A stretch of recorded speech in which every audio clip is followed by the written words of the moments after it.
بسم اللہ الرحمن الرحیم۔ شروع کرتی ہوں اللہ کے نام سے جو بڑا مہربان اور نہایت رحم کرنے والا ہے۔ عزیز دوستو، السلام علیکم۔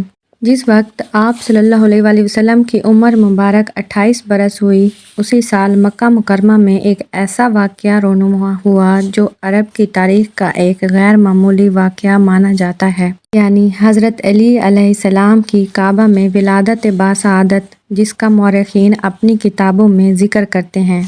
جب نبی کریم کے والدین اور دادا حضرت عبدالمطلب اس دنیا فانی سے گزر گئے تو آپ صلی اللہ علیہ وآلہ وسلم کی پرورش کی ذمہ داری حضرت ابو طالب نے لے لی، جو آپ صلی اللہ علیہ وآلہ وسلم کے چچا تھے۔ لہٰذا حضرت ابو طالب کی زوجہ حضرت فاطمہ بنت اسد نے نبی کریم صلی اللہ علیہ وآلہ وسلم کو 17 سالوں تک اپنی سگی اولاد کی طرح پالا اور کفالت کی، جنہیں محمد صلی اللہ علیہ وآلہ وسلم اپنی والدہ کا درجہ دیتے تھے۔ جب حضرت فاطمہ بنت اسد حاملہ ہوئی تو آپ صلی اللہ علیہ وآلہ وسلم حضرت فاطمہ بنت اسد کے گھر تشریف لاتے تو آپ احترام میں کھڑی ہو جایا کرتی تھیں۔ ایک دن آپ صلی اللہ علیہ وآلہ وسلم نے فرمایا، اے والدہ، آپ حاملہ ہیں اور اس حال میں مجھے گوارا نہیں کہ آپ میرے لیے کھڑی ہوں۔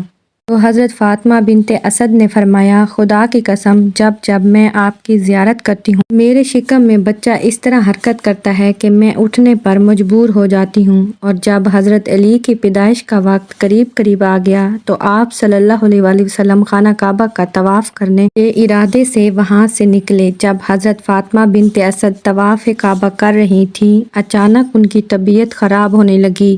آپ خانہ کعبہ کے سامنے کھڑی ہو گئیں اور کہنے لگیں، اے پروردگار، تجھے تیری عظمت کا واسطہ دے کر دعا کرتی ہوں کہ مشکل جو مجھ پر ہے آسان کر دے۔ اچانک خانہ کعبہ کی دیوار میں دراڑ پڑی اور حضرت فاطمہ اس حصے سے کعبے میں داخل ہوئیں۔ لہٰذا 13 رجب کے دن مولا کائنات حضرت علی علیہ السلام کی پیدائش ہوئی۔ پیدائش کے 3 روز تک آپ کعبہ سے باہر نہ آئیں، اور جب آپ باہر تشریف لے آئیں تو آپ ایک بچے کو گود میں لیے ہوئے تھیں۔ حرم شریف خوشی اور مسرت سے جھوم رہا تھا۔ پھر آپ صلی اللہ علیہ وآلہ وسلم تشریف لائے اور بچے کو آغوش میں لیا۔